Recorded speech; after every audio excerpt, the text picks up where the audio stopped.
All right, yep, Monday, every Monday, 8 p.m. Uh, Central Standard Time, going live, talking rugby with me, rugby coach Joe, usually 30, 45 minutes, unless we really get fun with the banter. I had a great weekend, got to play tens in La Crosse, Wisconsin, Frozen River tens. Played every minute of 5 tens games with the Eau Claire Orcs, my team. The Orcs, we went 5-0. We won the tournament with defense 100%. We gave up 3 tries the whole tournament. I don't think we ever scored more than 3 tries in an individual game.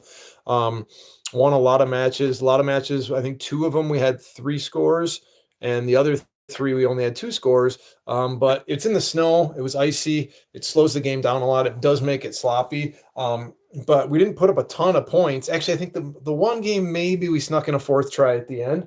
But didn't score a ton of points. Really, the main thing was we played really, really good team defense, and we had a lot of defensive stands backed up against our own goal.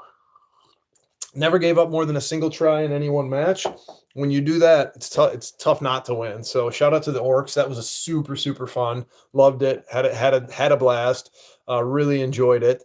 What you sipping on? I got a little white wine here tonight, actually. Normally I'm sponsored by Spotted Cow back here, but no Spotted Cow tonight. Tonight we've got I think I've got a little Sauvignon Blanc in there. So it's either Sauvignon Blanc or Chardonnay. I don't even remember. I got 2 white wine bottles in the fridge. I just grabbed the one. So who knows? Thanks for the question, though, dude. Morris, what's new with you, dude? Classy, yeah. It's Monday night, Can't be going crazy. No bourbon. I could have some Spotted Cow, but I had a few beers this weekend. I felt like it was time to change it up. So I guess first on the list, I got Six Nations. It was off weekend. This weekend is going to be a couple big ones. Ireland, Wales. Dude, for sure. You're the Quad Cities, right? Ireland, Wales is the Friday game. So that's going to be, so we got Friday and then 2 Saturday games. Like sometimes it's multiple. Yeah. Yeah, it was wild. The snow rugby is an interesting thing. They do the Whiskey Tens. That's in like Chicago, usually in like a couple of weeks. But Wisconsin has had this history of who Lucas parent. Okay, them. I don't know. Wisconsin has this history of these snow rugby tournaments. There used to be one up in the Wausau area that was actually on a frozen lake that I played in a couple times. Like I wrote a piece about it in my Substack. Like usually, like I'm a little bit.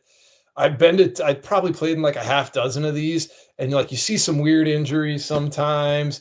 You'll have like it's just sloppy. Like I was just a little poop. I don't know. I ain't got a poop. I'm cleaned out. Had a good one this morning. But I've seen a lot of bad stuff happen at these tournaments. That said, I've won a couple of them. I've had a lot of fun. And so I didn't have the best attitude going into it, if I'm being completely honest. But we won the first game. It was a little bit of fun, whatever. Oh man, you're heavy on the poop there, Carter Plays. But had a blast.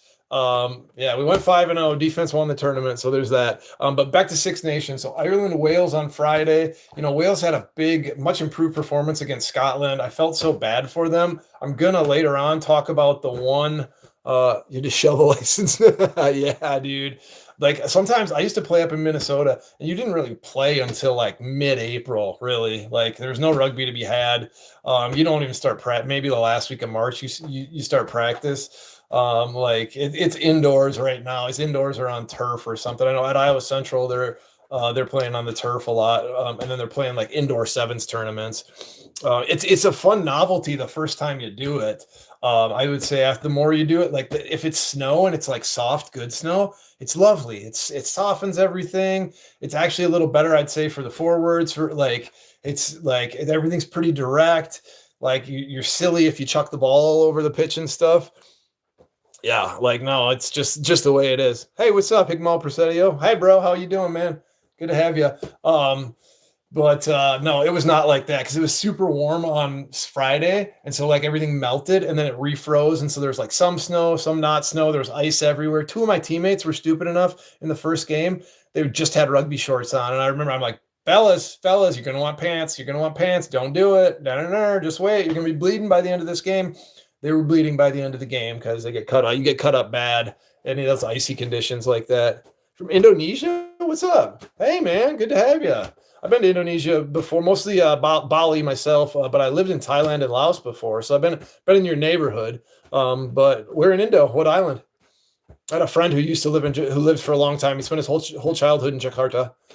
Um, but Ireland, Wales. I'm gonna draw up on the board later on. This one move I've been seeing. So we talk about blockers lines a lot in rugby, and Wales have been doing this blockers line, but it's like off on 9. A lot of people think like a blockers line, it's always like 10, 13 crashes, 12s out the back.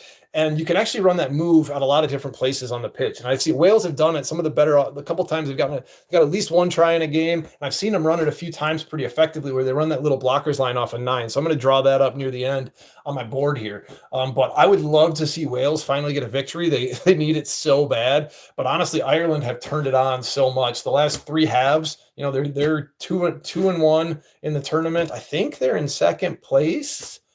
I think them or Scotland. I don't have the standings in front of me. I just got the schedule. Hold on. Let's see what the standings say. No, Ireland are actually in third. Scotland's in second. Scotland and Ireland are both 2-1, but Scotland got the 2 bonus points and Ireland only got the 1 bonus point. Or no, Scotland got 3 bonus points. They get bonus points in every single game. So yeah, it goes France at 15, Scotland at 11, Ireland at 9, and then we go England, Italy at 5, and then Wales down with just 1. But I really want to see Wales. Like they played they deserved that win more or less against Scotland, and they just kind of biffed it in the second half. Scotland made a couple heady plays, had a couple really good mauls, I thought, at the end of the game that really helped in a big way.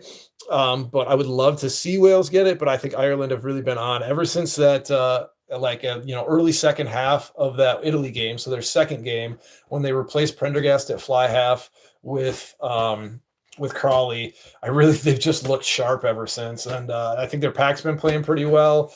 They absolutely throttled England in England at Twickenham last week. They just an absolute beatdown. So the last 3 halves of rugby from Ireland have been top notch. I'd love to see Wales win it, but I don't see it. I think Ireland's going to probably win that one solidly. I hope Wales keeps making progress. I want to root for him just because I like underdogs generally, and I feel bad for teams that are getting pumped the way they are. They're such a historic rugby country. But we'll see about that one. I'll probably do that one. I'll probably do a live stream of the replay on Friday night where I've done on some of these. I do them live when I can. Otherwise, what I'll do is I'll watch the replay and I'll go live while I watch the replay. I break it down a little, do a little play-by-play. I took a broadcasting course recently, so it's good practice. But Saturday morning, Scotland, France could be an interesting one. That is at 8:10 Central. What's my opinion on the 68 Dodge Charger? Oof. I don't have an opinion on the Charger specifically, but the late 60s were a great time for cars. A great time for cars. What up, Ignacio? Hey, good to see you again. Hey, dude. Scotland, France. I think, France, I would think France has this one, but I would tend to think that like France usually in any Six Nations, even when they look great, they've always got like at least one game where they like completely lose their mind and they play terrible. I could see one of these last 2 games, either this one or the last. They always play England the last game. I feel like France has like a bad match coming up somewhere in there. So I could see Scotland, but if I just look at like the strength of both the back line and the pack, I just feel like France is stronger across the park than Scotland. So I'd say Ireland probably beats Wales on Friday. My guess would be France beats Scotland on Saturday. But again, I would like to see Wales get a victory, even though I'm enjoying this Ireland team. And I do think France is due for their periodic, they just blow it. They have a terrible game where they look like they forgot how to play rugby. And I think one of these last 2 games that might happen. And then that last one, Italy-England, I think is really the match of the weekend. Depending on how my schedule ends up going, there's a chance I might be able to go live for both of those Saturday matches. But England-Italy, I think, could be the match of the weekend. England, they had 12 straight wins, and then now they've had lost 2 on the trot, and they got thrashed absolutely. They got beat pretty solidly by Scotland, just punched in the mouth, ran all over. Anytime it looked like they had like a little bit of hope in the game, like, nope, they made a mistake or something. What's up, Dick? Richard Henning, my man. Good to see you. I think it's kind of like the English media. I say a lot how they like overplay it way too much when they're looking good or a player is good. They're like way over the top and they're like, wow, he's incredible, the best ever. Or is this the England team the best in the world? and then they lose 2 games, and they're like, "Oh, everything's terrible. They suck. This guy sucks. This guy sucks." Um, I think that the English media, from what I've seen, has been pretty brutal. Those are some interesting emojis you got there, Ignacio. um, Italy, I continue to think like they're going to win one more game. You know, they've got Wales that last round. I think that's the one that on paper you're like, okay, Italy wins that game. I think England, having coming off of 2 losses, if they're going to get it together, this is the get. Like they need to get it together because then they got France, who is the best team in the tournament, pretty clearly. That last game. I mean, like I said, I think France is going to have a shocker one of these, but who knows where that'll be. My money is pretty much always on France right now. It's just when are they going to let me down? But yeah, I think England. If Borthwick, you know, I think he's made some good substitutions in games. He's been willing to make early substitutions in games, which I kind of like. If things aren't going right, he replaced his hooker in the first half last week when Cowan Dickey wasn't throwing well. I think England have a bounce back this week. But that said, like the Italian pack has been as good as anyone in this entire tournament. Their set piece has been fantastic. They've had put a lot of pressure on in scrums. Their lineout's been quite good most of the time. I really think that'll be an interesting matchup. And honestly, I could see that game coming down to that forward pack battle between Italy and England. I think it's 2 solid forward packs. I think if Italy can get the better of the set piece, I think they've got a shot. I would say if I was putting, you know, I'm like a probabilities guy, so I would say like England 60, Italy 40 in that game, but I think that's the closest, or that's on paper the tightest matchup of the weekend. You know, both teams have lost 2 in a row. Italy's still getting a lot of props for being like, hey, they're coming up, they're getting better. But they've lost still. I mean, France was just better than them. I'm trying to think that week before they lost that heartbreaker to Ireland, where they were actually the better team, I think, for, you know, most of the first half and even chunks of the second. I think I think this could be close, but I think England coming off of 2 losses, I think there's going to be a lot of intent. I think either the wheels fall off completely for England and they end up right above Wales at the bottom, or they get it together. So if I was handicapping that Italy-England game, I would say 60% England wins, 40% Italy wins. I guess if I'll do the same for the other matches, that France-Scotland, the other Saturday morning match, I would say France like 75-80, Scotland 20-25 at best. France just looks so strong. They're so good. Their forwards in particular, I noticed in the loose, much more comfort kills more dreams than failure ever will. Stay disciplined, attack the day. Spot on to that, my man. Hell yeah. Discipline does. Attack the day, stay disciplined. You're spot on with that. I agree. And then Wales, Ireland, yeah, I'd put that about like I'd put that France. Like I would say Wales is like maybe a 20% chance if they're lucky they win. I mean, they can't catch a break. They've lost so many games the last couple of years.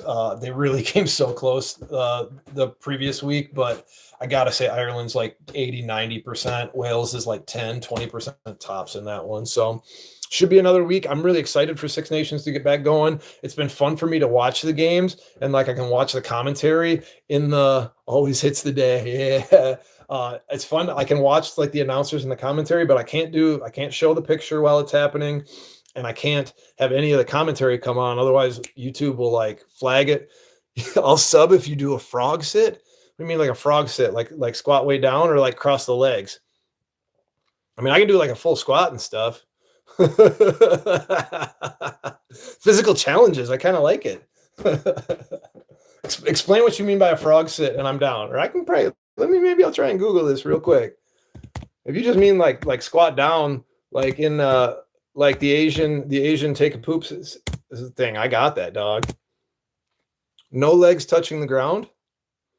Top W's, knees bent, feet out, and legs extended, stability. Commonly in toddlers. W sitting position, knees bent, feet out. I don't know. Frog sitting kids? Hold on. Frog stand. I don't know. What's a frog sit? Hold on. Help me out with this, Google. No legs touching the ground. But it's like a squat, but with no. All right, hold on. I'm gonna try and am I on a team? No, here. No, I'm moving this, man. I'm moving this. We're in the guest bedroom. You mean like we're squatting down, no legs are touching. This is a deep squat. I can hang out here forever. I can do this for a long, long time. But that's an interesting sidebar. Back on rugby, I think.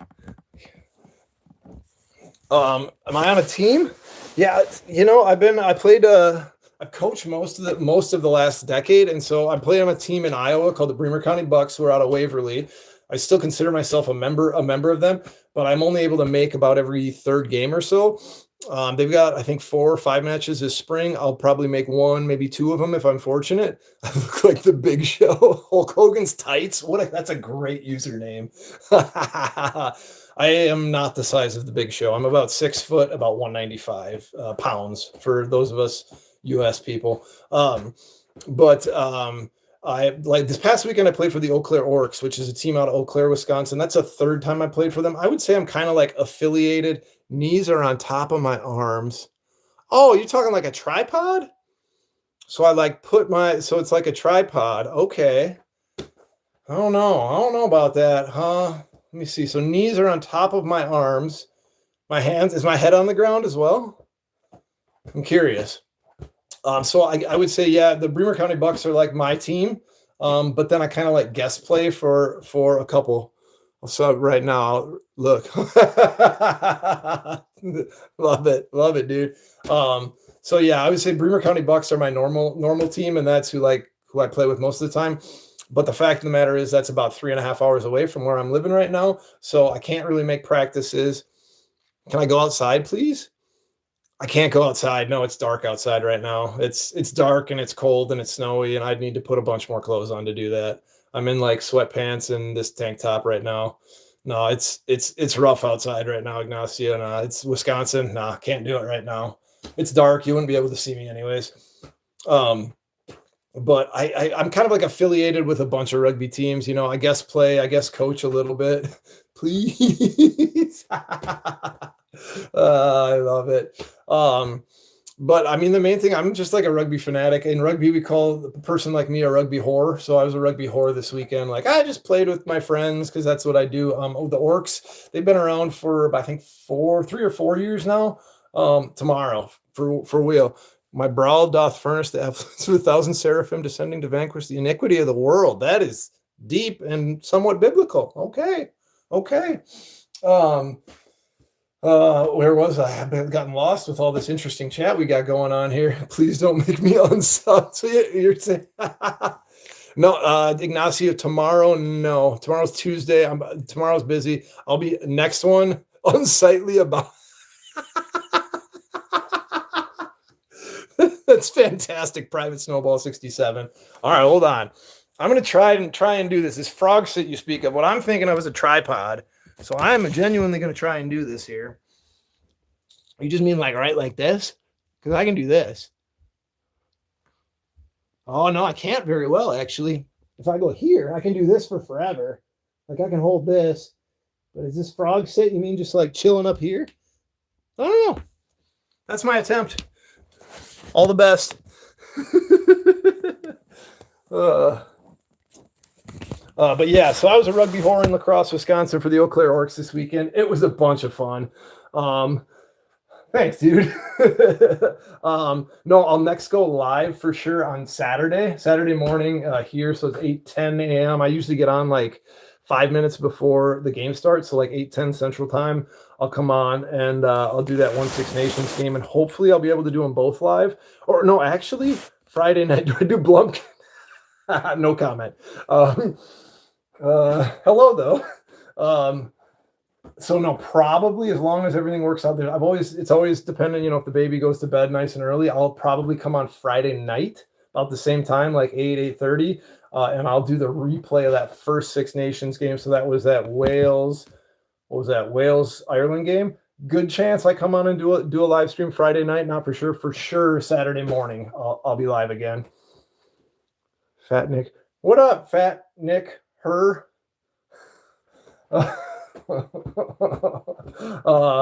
But no, 6 Nations games, always do at least one of them, usually 2 of them a week. We got 2 more weeks of the 6 Nations. I'm excited about that. I'm going to move on to college rugby here. I know in Iowa they had the Hawkeye Classic indoors this past weekend on the men's side. They had the women's one the week previous, and I know this past week they did the men's one, and I know University of Iowa, the Hawkeyes, won their own tournament. Good on them. And that was for like the premier division or the top, whatever the top division was. The second division, my old team, Iowa Central, their B-side, their second team won the second. I don't know if they called it social or second team or what it was, but there was two divisions. University of Iowa Hawkeyes won the first one, and Iowa Central won the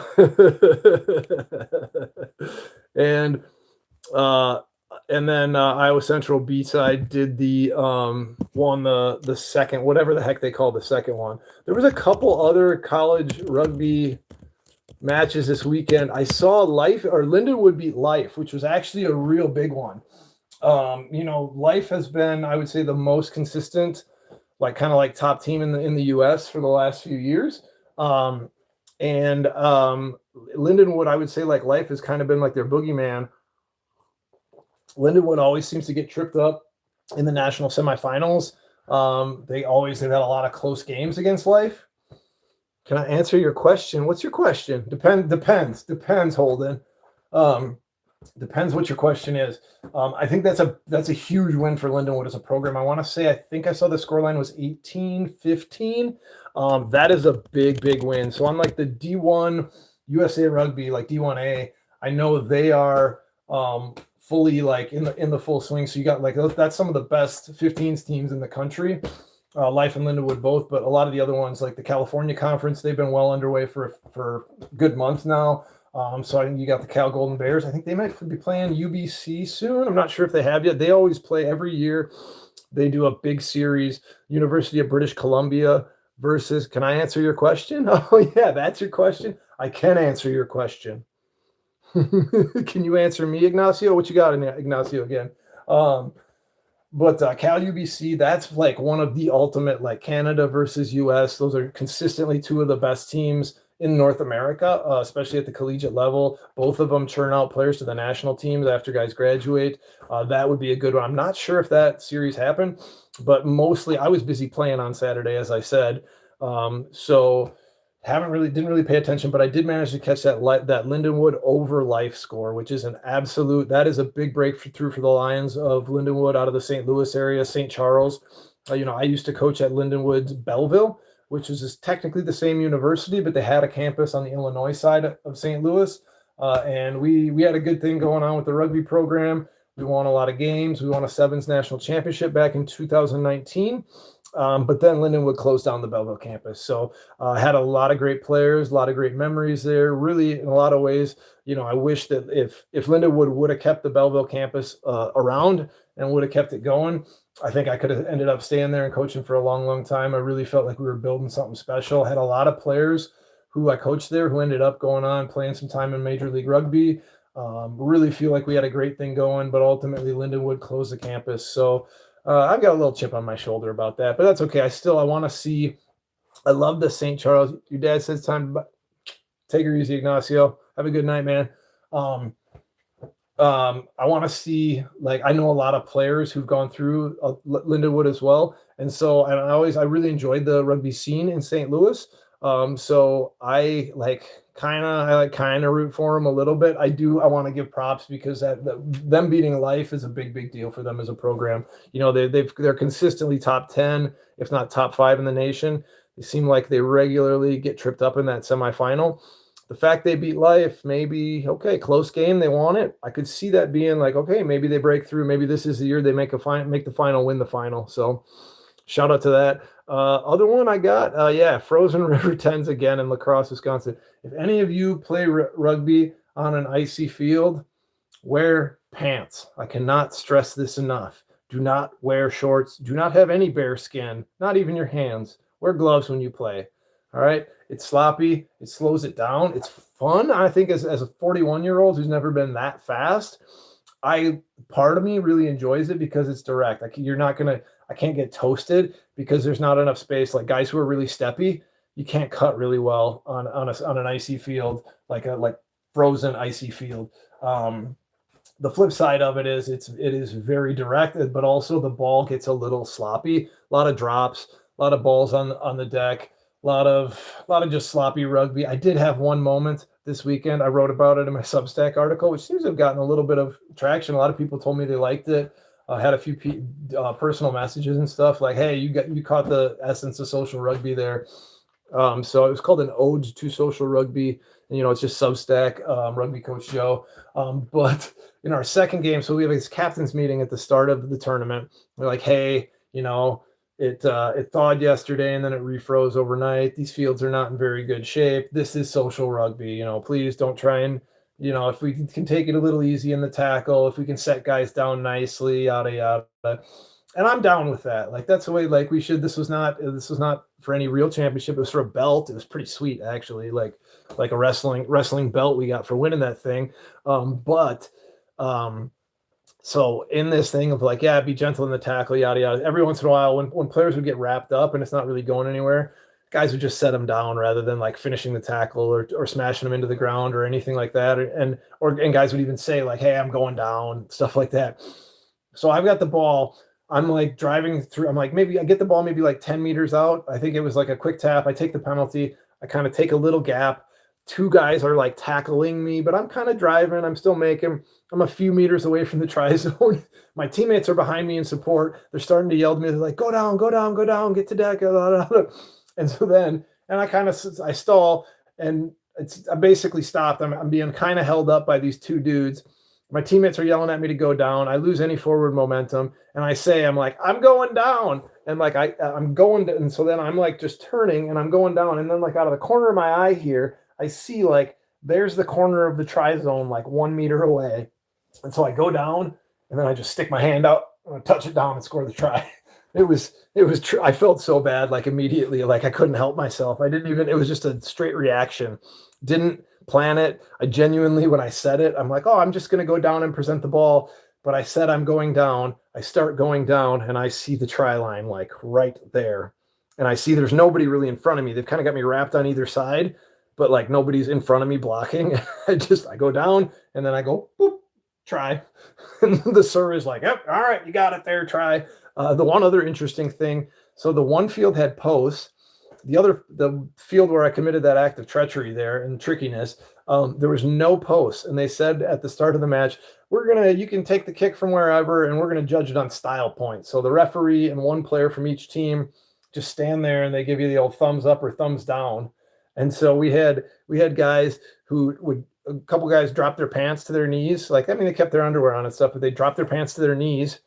And then they'd kick the ball, and that always got the thumbs up. So I committed this act of treachery and like a deceptiveness, whatever. I still feel bad about it, to be honest. I felt terrible right after I did it. And so then what I do, I just do like this little dance, and then I take the drop kick backwards, and they're like, nah, not good enough. And I was like, yeah, fair. I deserve that. I felt so bad about that, and I still do as well. But shout out to the Crosse River Rats. That's who we beat in our first game, I think, 10-0. Shout out to them for hosting. They did a really good job in challenging conditions. They had some campfires. There were some dogs. It was like truly social rugby. They had like way more cases of beer than anyone knew what to do with. So they did a great job hosting and like keeping it social and fun, considering. I think our second game was probably our toughest game of the whole day, was against the Northeast Iowa Barbarians. And that's a bunch of guys. I played against them a lot in Iowa. I know a lot of their players. I knew at least four of their guys who were there that on Saturday. And I knew that was going to be a tough one because I'm like, I know him, he's good. I know him, he's good. Zach Walsh, he came with me to Vietnam and Laos on rugby tour right at the start of 2020, right before COVID. Big, strong ball carrier. Alex Giselson, another really good rugby player. I'm like, these guys are going to be good. I had a Mason City dude, Malik, who's a solid player. Braden Hubka, who I coached at Iowa Central. I'm like, these guys are good. And I'm like, this is the one that's going to get us. So the start of the game, I kicked the ball deep. I'm like, I'm just like pin them. The first game against the River Rats, we just pinned them. We played the whole game in their half, made it a little easy. We win 2-0. I figure I'm going to do the same thing. I'm going to kick it deep. I kick it deep to a guy who turns out to probably be the most athletic dude on the field. And he breaks one tackle and then he just takes it, like, gone. And like, I kicked the ball and I kind of just stood there and like trotted forward, and he like breaks the tackle. I did not do my job. I did not slide over and like to get in a position for a cover tackle. that was just a lazy play, and I feel bad about it. But so we give up this try right off the kickoff, where we spend a bunch of time like buried, like they're knocking right on our try zone. They got us like backs against the wall. We keep defending, keep defending, keep defending. I thought I played pretty well defensively this weekend. I do not love the collisions much, especially at 41 years old. I've never been someone who really loved the collisions. I like the ball movement and the beauty of rugby, but I know how to train players on it. I think I can only think of one tackle I made. I know I made a number of pretty good tackles in that Northeast Iowa game. But so we're backed up. We defend. We make one play. One of our dudes takes it to the house. Like, yes, beautiful. All right, tie game. We did it. And then same thing, like basically the whole second half that we're defending like on our own, like 5-meter line, 10 meters out, committed a couple penalties. We just kept tackling. My Orcs teammates were so freaking good at that, like so good at keeping them out of the try zone. Like they had way more possession than us. They had way more territory than us almost the whole game. And then finally, right at the end, after we just defend and tackle and keep them out of the try zone, again, like turnover, ball moves, fast guy, gone. Cooks it, takes it almost the length of the field. We win, last play of the game. So that was, I would say, our toughest match of the day. That was a big one. I knew once we won that one, I was like, okay, I think we could do this maybe. Third game when I committed the act of treachery, was actually, no, hold on, that first game against La Crosse, I scored the first try of the game on a pick and go. That was not a long distance one of anything.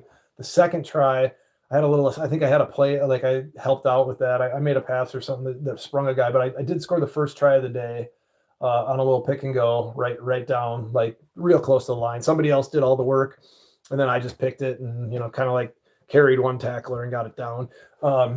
And then third game was the Minot Yetis. I want to shout those dudes out. They came from Minot, North Dakota to La Crosse. It's like a 12-hour drive. They were good dudes. They were fun to play against. We got the first try. Then they made a nice play and got the next try. Then I committed my act of treachery to put us up. And then I think we got two more like really late in the game. But it was a much more competitive game. Than I want to say the final score of that one was 24-0, I'm pretty sure, or no, 24-7. Sorry, because we like the only try that was not converted via the style points was mine after my act of treachery. So 24 to no, and then the last one. So we converted 2 out of 3 tries, or 2 out of 4 tries, and then we scored 4. Yeah. So that Minot Yeti 24-7. That was a fun game. That was on the really crappy field. Not fun conditions. It was snowing during that game. Like the snow was actually coming down. That was pretty interesting. If you've never played rugby in a snowstorm, try it once. And then we get to, that means we're into the semifinal. And in the semifinal, we had UW Platteville.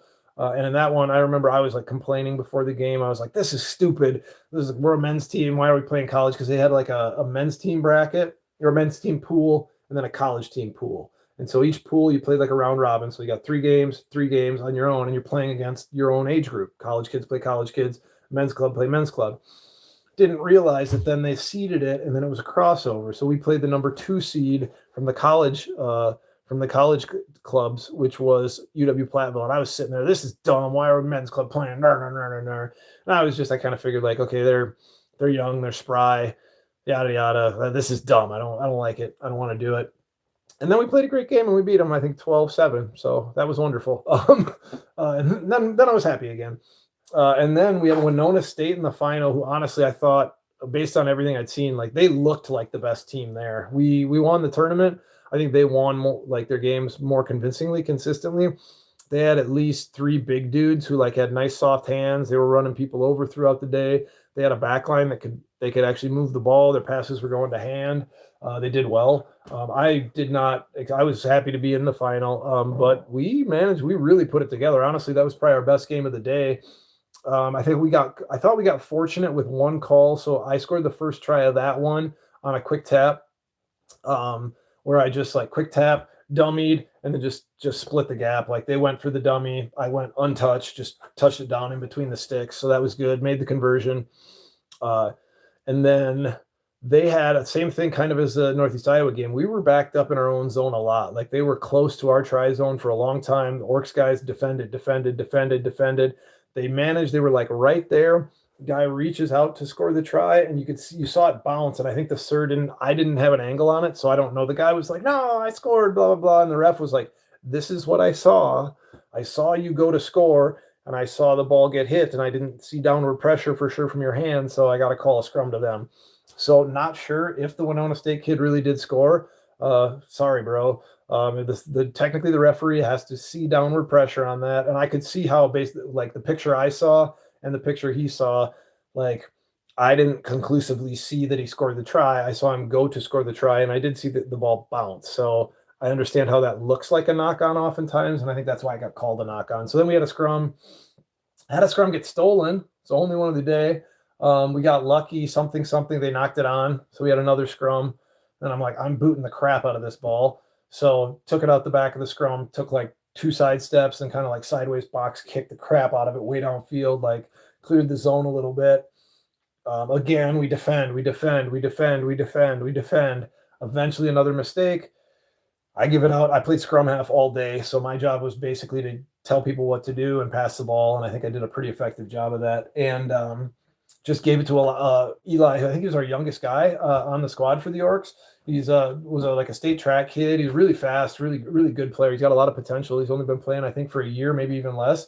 A lot of potential, good ball carrier. Him and I talked a lot about ball transitions throughout the day, and I told him how 2 hands until you commit to the line, but just got it to him. He ran around, bounced a guy or two, took the edge, took it to the house. And at that point, it's like, okay, we're up 2 scores.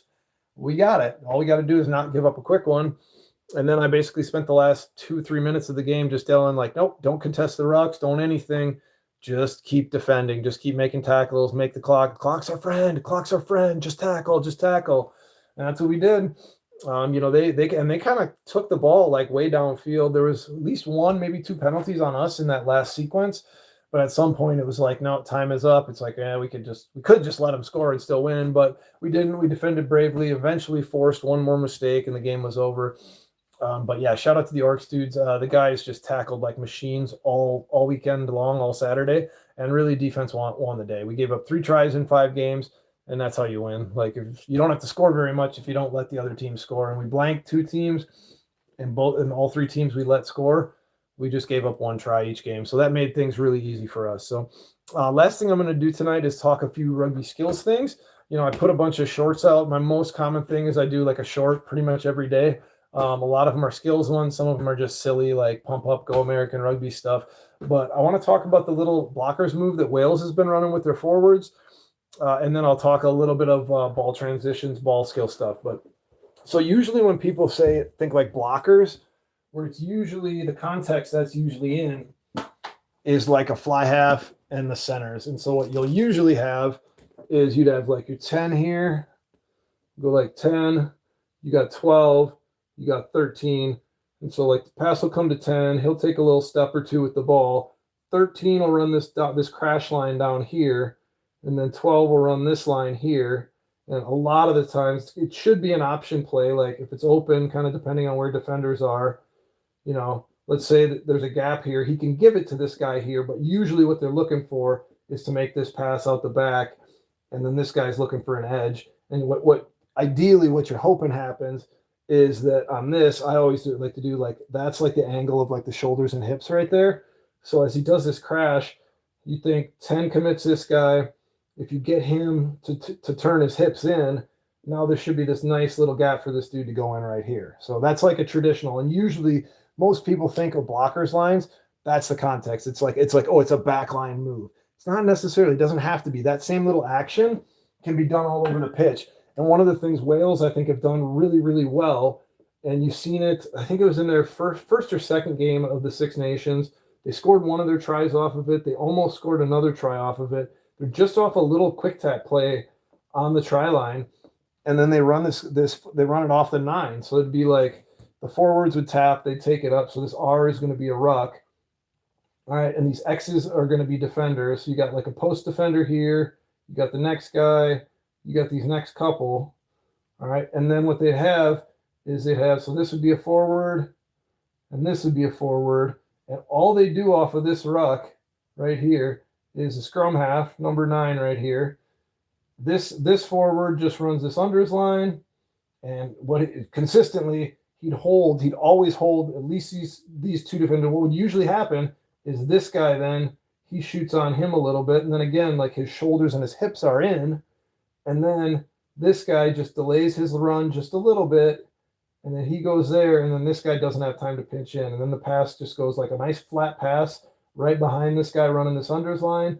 This flat pass goes right here to this guy, and then he's usually, especially like right close to the gain line, all he needs to do is pick up like 2 meters and he's in. And they did. I think it's a big loose head prop, Carre, C-A-R-R-E. He scored a try for sure on this.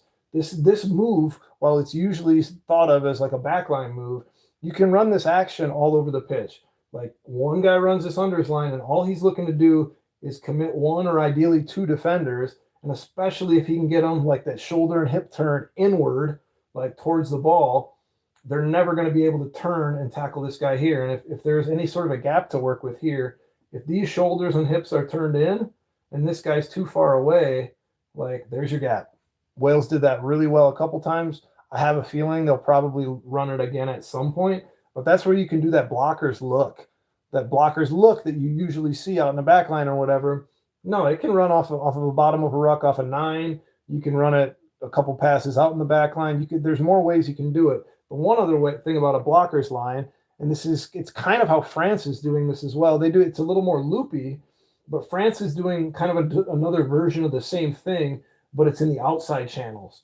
And what you got is usually it's 2 wide passes first. So this is going to be more space.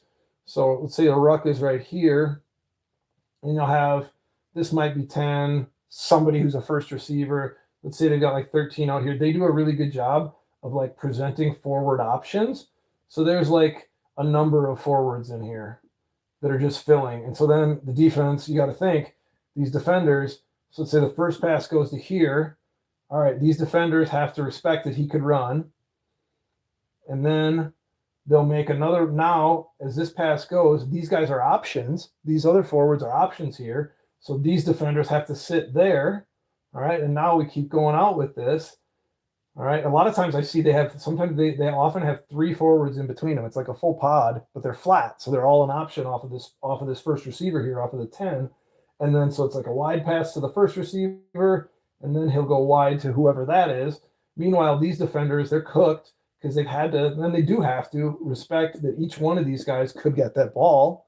All right, and so then this one goes out here, and now they've got like one more forward, or sometimes it's a winger or something, let's say, or even usually the winger stays out. And then they got one more forward who's out here in this wide channel. So ball's in his hand now. All right. And then this forward just runs this little unders line off of him. Now this defender, same thing, shoulders, hips, they got to go in. And then sometimes this has been 12 because France plays really well in the loose.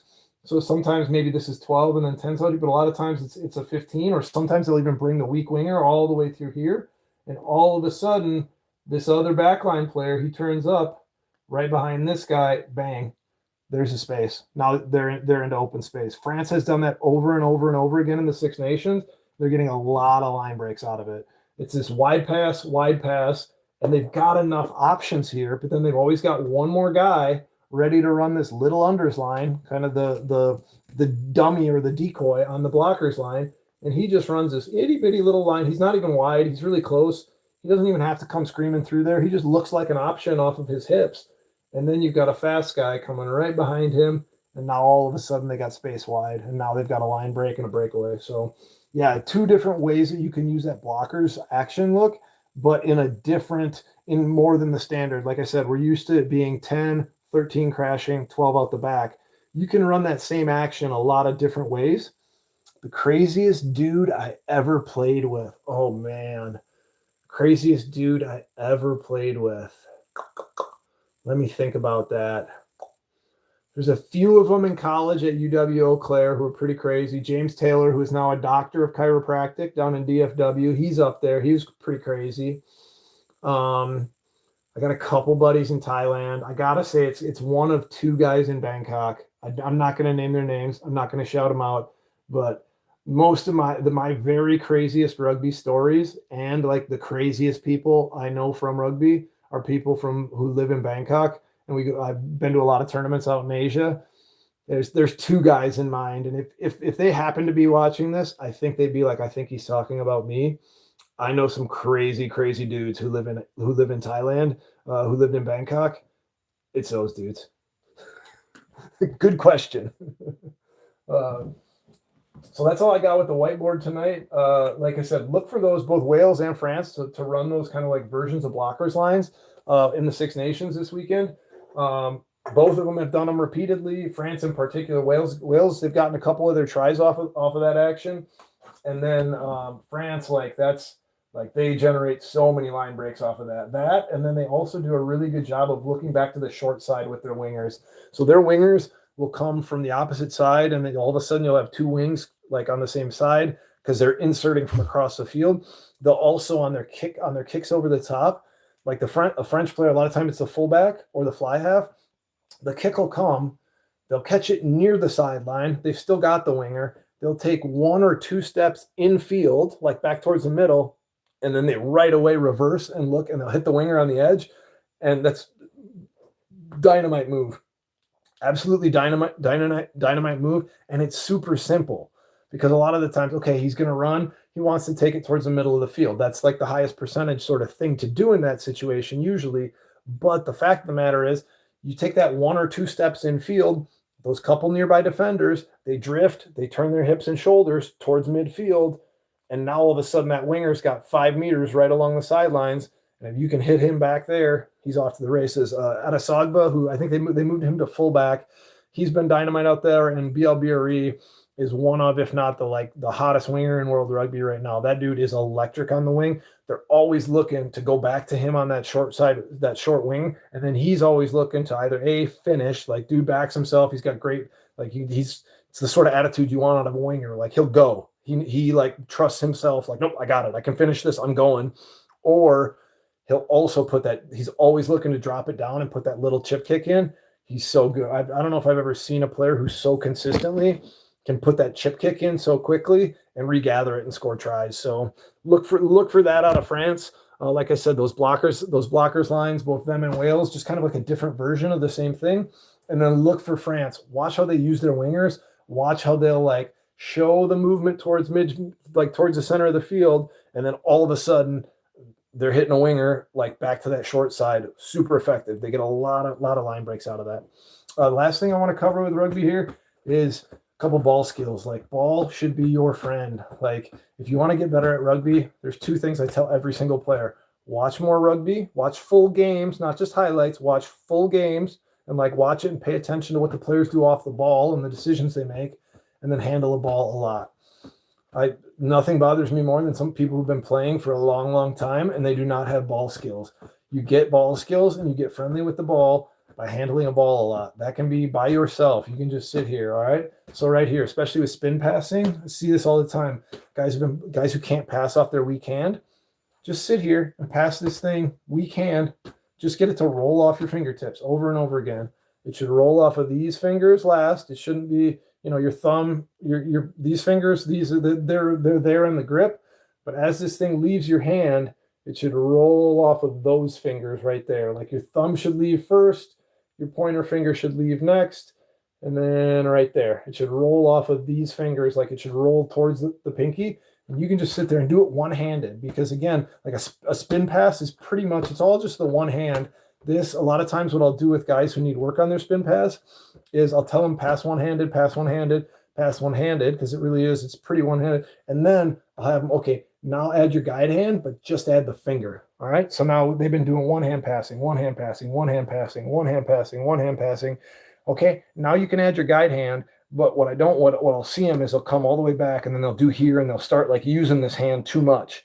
They'll start trying to spin the ball with this weak. So the next step is, okay, you can have your guide hand, but all you get to do is use one finger, just one finger. So one hand passing, one. Okay.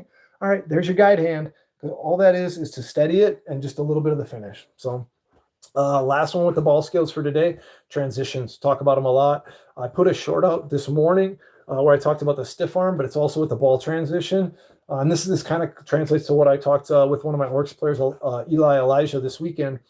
When I'm approaching the line, if the ball's in my hand and I'm approaching the line as a ball carrier, I want this ball in two hands, like until I get pretty close. The last two steps, maybe definitely the last step when I commit to like, okay, I'm definitely carrying the ball, then I go to here. Okay. And I want the ball against my rib cage. Like I do this demo all the time, like ball here, like you can smack the shit out of this ball. It's in there. It's locked in. I see a lot of new players, they go into contact with the ball still in two hands out here, and then they get it knocked on. Like I can demo it. I'll have a player hold the ball here with two hands, and I'll smash it, and inevitably, like they can't hold it. Like if I just hit it hard. Toughest country or place? The toughest, strongest, most badass players in general? Ooh, that's a good question. I would, South Africa's the best in the world right now. They are known for being really big, hard-nosed, tough people. I gotta say there, I would say Zimbabwe is close as well. If I want to give I guess I gotta say South Africa, especially with as good as they've been the last decade. My like dark horse ones would be the Polynesian Islands, so Tonga, Samoa, Fiji. What up, Ignacio? You're back. Glad to have you. I'm only gonna be on. We got just a couple more minutes. The dark horse would be the Pacific Islands, Fiji, Samoa, Tonga. And then one that most people do not think of for rugby is that Papua New Guinea. So rugby league is actually like, I believe it's the national sport of Papua New Guinea. If you want to see some wild rugby, go on YouTube and look up like Papua New Guinea Division I rugby or something. Like those are big, scary dudes, and they bring it. Like they bring it. Like it's very Pacifica, like with the Pacific Islands and out in Hawaii and stuff. They have they call Pacifica. It's like very like physically confrontational. They're big people. They'll run it straight. They want to run people over. Like there's a lot of big hits. I would say that if you want to the dark horse is definitely Papua New Guinea and the Pacific Islands. If I got to go with best and big scary BAMFs, South Africa. So good question. Really good question.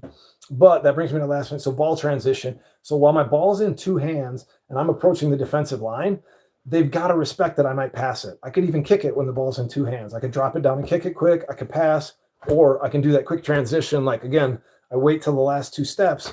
Now I'm ready for contact. The ball's in a strong spot. We're good to go. The other one I see too often with this is guys, when they're going to stiff arm, is they show it way, way early.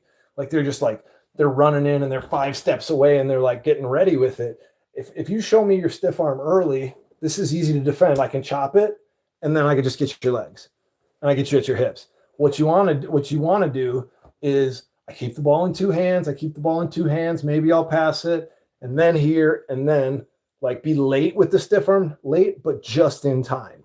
All right. Stiff arm early. A good defender is going to chop it. Is it about to end? Yeah, I'm about to be done, Ignacio. I got 5 minutes tops.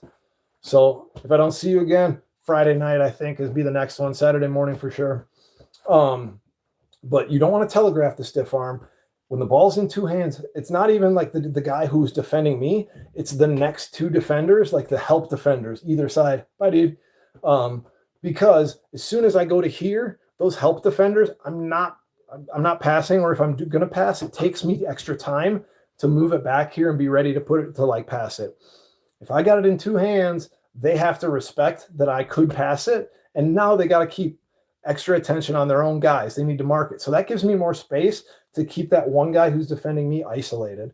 So ball in two hands, maybe I'll pass it. Now I end up getting a much more isolated one-on-one matchup. Maybe I get an extra meter of space between my defender and the next defender, either side of him. And then I make that transition. I stiff arm in my fend.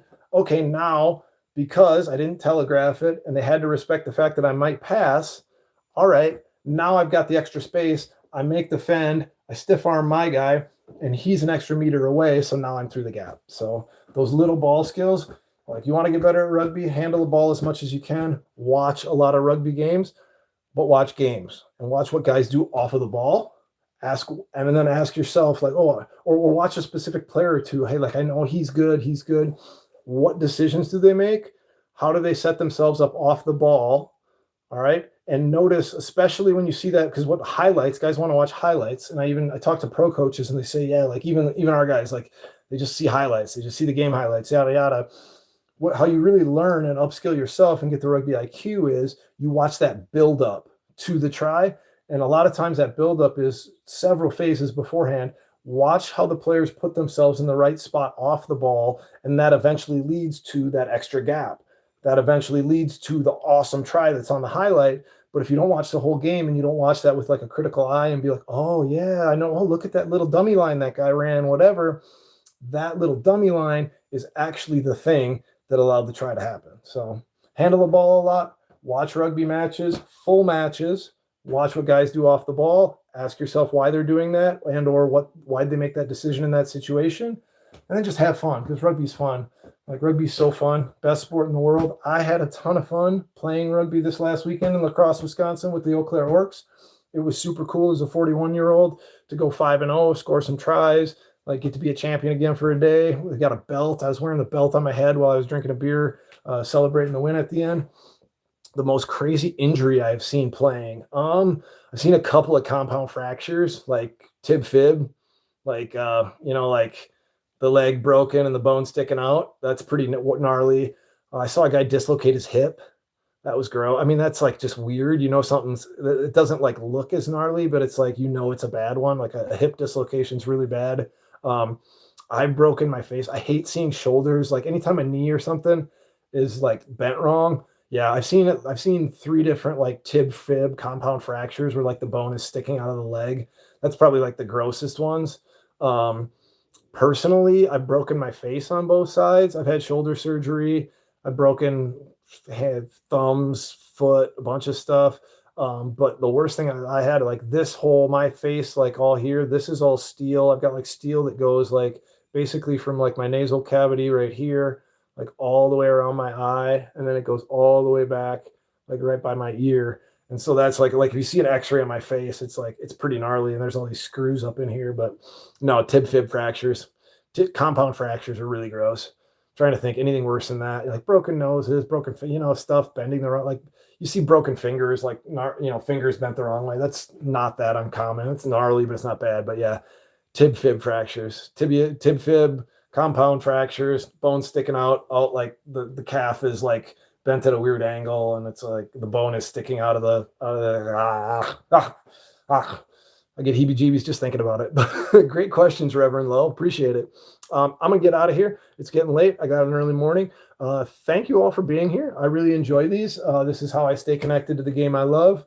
And I'll keep coaching. I'll keep playing. I'll keep doing good stuff. I do have this weekend, Sunday.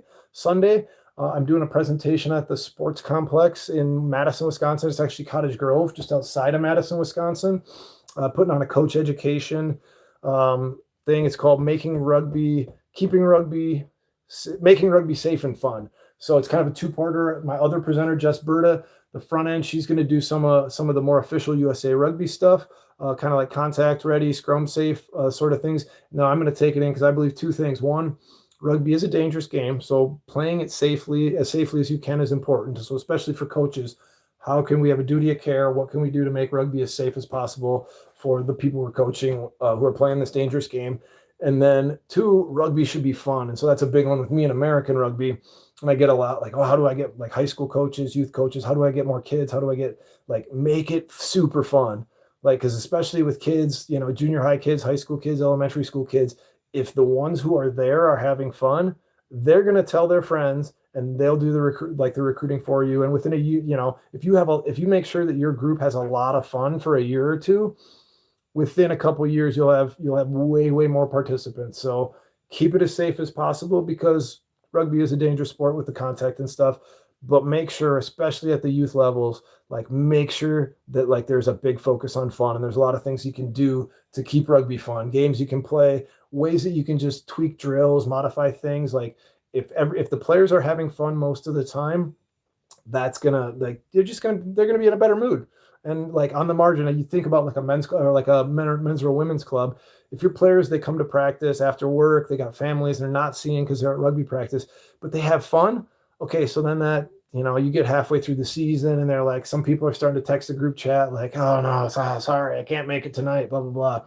If they consistently have fun, you're much more likely on that one. Okay, I'm not going to make an excuse. I love rugby practice. It's so much fun. I have so much fun at practice. I get to hang out with my friends. So like, keep it safe, make it fun. If rugby's fun, more people are going to play rugby. So do whatever you can as a coach to facilitate fun at every opportunity. I'll be back on probably Friday night watching the replay of that first Wales-Ireland Six Nations game, and then I'll definitely go live again Saturday morning. So thanks, y'all. Have a good night. Go American Rugby.